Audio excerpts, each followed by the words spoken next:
So we've been talking about the ability for participants to publish a transaction and get it into the blockchain as if this happens by magic. Of course, it doesn't happen by magic in the real world. It happens through the Bitcoin network. So what is a Bitcoin network? It's a peer-to-peer network, so it inherits a lot of ideas from peer-to-peer networks that have been proposed for all sorts of other purposes. It's a peer-to-peer network where all nodes are equal. There's no hierarchy, there's no centralized special nodes, no master nodes. Every node on Bitcoin is an equal peer. It runs over TCP, it has a random topology, so there's random nodes are paired with random other nodes. And new nodes can come in any time. So you can download the Bitcoin client today, you can spin your computer app as a node, and you'll be a participating Bitcoin node with equal rights and capabilities as every other node on the Bitcoin network. Now the network is very dynamic, it changes over time, nodes are coming and going all the time, although there's actually no explicit way to leave the network. Instead, if you don't hear from a node for a while, 3 hours is the amount that's hard-coded into the common clients. People eventually start to forget you, so it gracefully handles nodes going offline. So what does that mean that you can simply join the Bitcoin peer-to-peer network at any time? Well, if this is a picture of the network at one moment in time, obviously scaled down quite a bit with just 7 nodes, but this is a picture of what it might look like, 7 nodes with all random connections to each other. And notice that the numbers are scattered around here because there's no geographic topology here. Networks connect to other nodes in a random fashion by design. Now, if you launch a new node and say you want to join the network, you start with a simple message to one node that you know about. So all you need to know is how to get to one node that's already on the network. This is usually called your seed node, and there's a few different ways you can look up lists of seed nodes to try connecting to. But you find your seed node, and you send a special message saying, tell me all the peers that you have. Tell me the addresses of all the other nodes in the network that you know about. And that node will respond and say, well, I'm paired with nodes 1 and 7, you can try them. And then you might go talk to 1 and 7 and say, hey, tell me everybody on the network that you know about. And they'll send you the nodes that they know about, and you can iterate as many times as you want until you have a list of peers to make connections with. And then you can choose which ones to peer with, and you'll be a fully functioning member of the Bitcoin network. And again, there's a few steps of randomness here, so depending on which seed node you used or which of the peers of the seed node you decided to go and talk to, you'll end up with a random set of nodes that you're connected to, but that's perfectly fine. So now that you're a member of the network, what is the network good for? Well, the network maintains the blockchain, so if you want to publish a transaction, you want to get the entire network to hear about it. And there's a simple flooding algorithm to make this happen. So let's say that node 4 here hears about a new transaction. So Alice wants to pay Bob some money. Alice creates a Bitcoin transaction and submits it to node 4. Or maybe her wallet software or her exchange does that on her behalf. But somehow this transaction gets to node 4. Now node 4 says, great, I've got a new transaction. Alice wants to pay Bob. Let's tell everybody about it. Sometimes this is called a gossip protocol because it's very simple. If you have news, you try to tell as many people as you can, and they try to tell as many people as they can, much like people gossiping in the real world. Great, so node 4 is going to talk to its neighbors, node 3 and node 2, and say, hey, check out this new transaction. Alice wants to pay Bob. And those nodes will add it to their own pool of pending transactions, so each node maintains a list of all the transactions they've heard about that haven't been put into the blockchain yet. And then they can decide to forward that onto other nodes. So 3 is going to talk to its neighbors and say, new transaction for you, Alice wants to pay Bob. That'll end up in their transaction pools and so on. And we want to make sure that this process doesn't go on forever. So let's say that node 2 comes along later and tries to tell node 7, hey, new transaction, Alice wants to pay Bob. Node 7 is going to say, oh, it's all right, node 2, I've already heard about that. I already got it in my memory pool. I don't need to forward it further. So eventually this thing has to stop because every node will have heard about the new transaction and they won't forward it anymore. And remember, every transaction is identified uniquely by its hash, so each node can tell they've seen that hash before and that they don't need to keep forwarding that transaction, so it won't loop around the network forever. So how do nodes decide when they hear about a new transaction whether or not they should propagate it? The most important thing they do is they check to see, given their view of the blockchain, whether or not this transaction is valid. So they do all the transaction validation we talked about earlier. They run the script, they see that the script checks out, they see that the coins that are being redeemed here haven't already been spent. And if all of that checks out, then this looks like a valid transaction that they should try to relay. With a couple of other caveats. By default, nodes won't relay the transaction if it's a non-standard script. If the script has any weird features, if it doesn't match a fairly simple whitelist of scripts that nodes know about, even though it's a valid transaction, the nodes won't relay it. They'll also make sure that they haven't seen the transaction before. That's that condition to avoid infinite loops. And there's another property, which is that they won't relay the transaction if it looks like a double spend. So if they've seen a transaction where Alice tries to send some specific coins to Bob, and then later they see a second transaction where Alice tries to send those same coins to Charlie, the node shouldn't relay the second transaction. Even though either transaction could be valid because those coins still haven't been spent, they'll only relay the first one they hear. And that's an extra guard against double spending. But it's important to keep in mind that all of these checks are just sanity checks. So well-behaving nodes all implement these to try to keep the network healthy and running properly. But there's no rule that says that nodes have to follow these specific steps. So since it's a peer-to-peer network and anybody can join, there's always the possibility of a node not following this exact protocol, forwarding double spends, forwarding transactions that aren't standard, forwarding transactions that aren't valid. And that's why it's important that every node do the checking for itself. So it's possible that nodes will end up with a different view of the pending transaction pool based on what they've seen. So let's go back to this example where node 4 originally relayed a transaction where Alice was trying to pay Bob. And let's say that this transaction hasn't yet flooded to the entire network, and before it gets to everybody, node 1 is going to announce a new transaction and say, hey, I just heard Alice is trying to pay Charlie. Now from node 1's perspective, this is a valid transaction, and they haven't seen the other transaction where Alice is trying to pay Bob. So node 1 is going to implement the protocol normally and is going to tell all of her neighbors about it. Now the neighbors that haven't heard the conflicting transaction yet will add it to their transaction pool. Whereas other neighbors like node 6 in this example, they've already received a transaction where Alice is trying to pay Bob. So node 6 is going to say, I don't want to hold two conflicting transactions in my pool. I'll just keep the one I already have.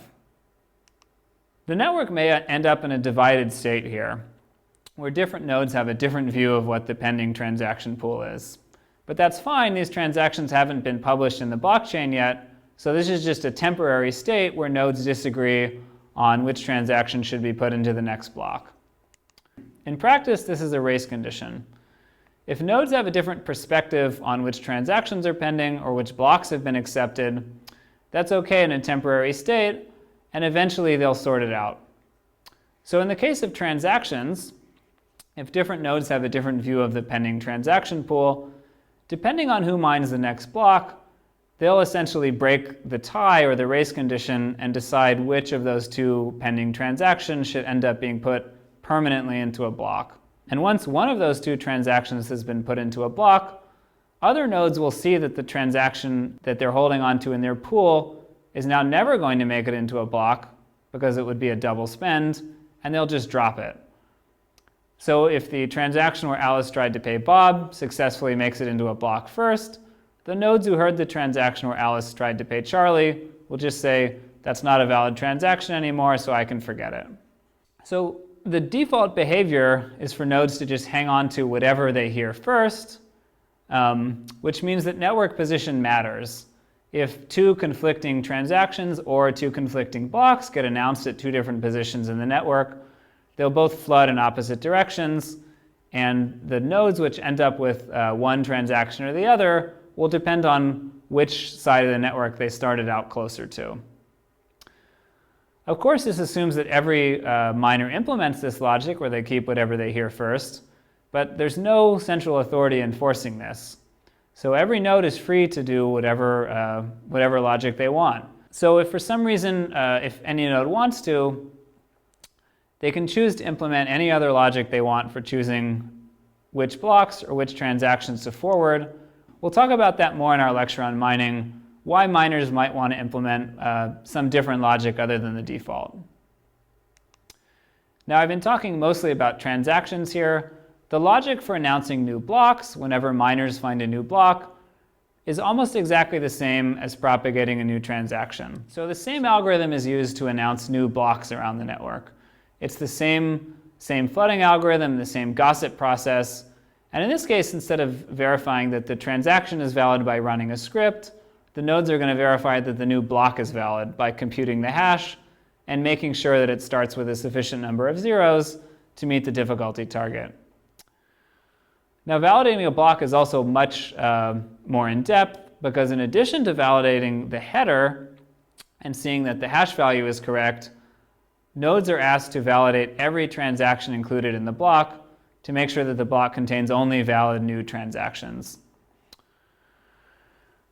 And the other check, which is this really important critical part that makes Bitcoin consensus what it is that nodes shouldn't forward a block unless it builds on their perspective of the current longest chain.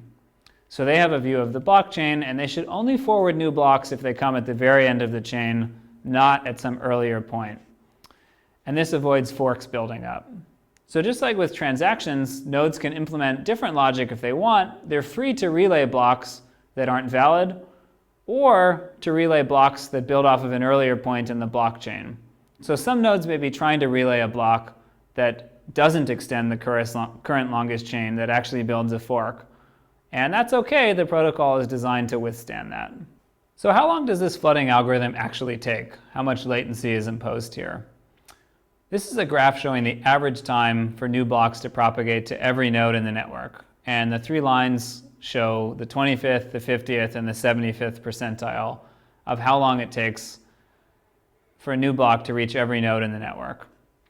And if you look at the 75th percentile there for some of the larger blocks, and this is heavily dependent on size because of bandwidth constraints that some nodes have, you'll see that the average propagation time is over 30 seconds. So this shows that this isn't a particularly efficient protocol. On the internet, 30 seconds is a pretty long time for people to hear about something. The reason it takes so long is because the protocol is not very efficient. It wasn't designed to be efficient, it was designed to be simple and to have no structure so that every node is equal and they can come and go at every time. And as a result, the topology may not be optimized for fast communication. A block may need to go through many nodes before it reaches some of the most distant nodes in the network. Whereas if you design the network top-down for efficiency, you would design it to make sure that the path between any two nodes was very short. For Bitcoin, it's more important to have a decentralized structure where all nodes are equal, even if that means that the propagation time can be over 30 seconds in some cases. So how big is a Bitcoin network? Well, there's no official statistics anywhere because, again, there's no central authority overseeing it. It's simply whatever the nodes participating, they are the Bitcoin network. So it's impossible to measure exactly, and it's changing all the time. But a number of researchers have looked into this and tried to come up with estimates. On the high end, some researchers have said that over 1 million IP addresses in a given month will at some point be running the Bitcoin protocol and acting at least temporarily as a Bitcoin node. But if you look at full nodes that are actually permanently connected and are fully validating every transaction they hear and running the full protocol, it's only about 5 or 10,000, which may be a surprisingly low number. And in fact, that number may be dropping. There's no evidence that the number of fully validating nodes is going up, and there's some concern that the number of fully validating nodes is actually going down. So to be a fully validating node, you want to stay permanently connected so that you hear about all data. The longer you're offline, the more catch-up you're going to have to do to hear about all the transactions you missed. And you're going to have to store the entire blockchain. You'll also need a pretty active network connection so that you can hear every new transaction and forward it to your peers. So you can see the growth over time here. And currently it takes about 20 gigabytes to store the entire blockchain, which isn't too bad. If you have a few years old PC with an active network connection, you have what it takes to be a fully validating node. Although you basically need to dedicate that machine to doing that and not much else. Fully validating nodes maintain the entire set of unspent transaction outputs. So every coin that's available to be spent, and remember, those are just unspent output transactions, ideally you'd like to store this in RAM so that when you hear a new proposed transaction on the network, you can quickly check the transaction that it's attempting to claim, run the script, and see if the signature is valid. So currently there are about 12 million unspent transactions, and that's out of 44 million transactions that have ever been proposed. So fortunately, that's still small enough to fit in less than a gigabyte of RAM in an efficient data structure, so that if you're running a fully validating node, every time you hear about a new transaction, you can quickly check, run the redemption script, and see that this is a valid transaction that you should put in your pending transaction pool. So in contrast to being a fully validating node, there are lightweight nodes, also called thin clients or simple payment verification clients. This is actually the vast majority of nodes on the Bitcoin network. And the difference here is that these nodes aren't attempting to store the entire blockchain. They only store the pieces that they need to verify some specific transactions that they care about. So for example, if you run a wallet, your wallet might want to be a simple payment verification node. And if somebody sends money to you, you'll act as a node. You'll download the bits of the blockchain that you need to verify that the person sending you the money actually owned it and that the transaction sending it to you actually gets included in the blockchain, but you won't care about the thousands of other transactions going on that don't affect you. Now, an SPV client like this won't have the full security level of being a fully validating node. And the reason is that when they hear a new block, the only thing they can check is the block header. They can check to see that the block was difficult to mine, but they can't check to see that every transaction included in that block is actually valid because they don't have the entire previous blockchain. They don't know the entire unspent transaction output set. They can only validate the transactions that actually affect them. So they're essentially trusting the fully validating nodes to have validated all the other transactions that are out there. So this isn't a bad security trade-off. You're assuming there are fully validating nodes out there that are doing the hard work, and that if miners went through the trouble to mine this block, which is a really expensive process, they probably also did some validation to make sure that this block wouldn't be rejected. And the cost savings of being an SPV node are huge. It's about 1,000 times smaller to just store block headers than to store all of the previous transactions. So instead of storing about 20 gigabytes of data, you're down to about 20 megabytes, which is something that almost anybody on a PC or even on a phone can store and act as a limited node in the Bitcoin network.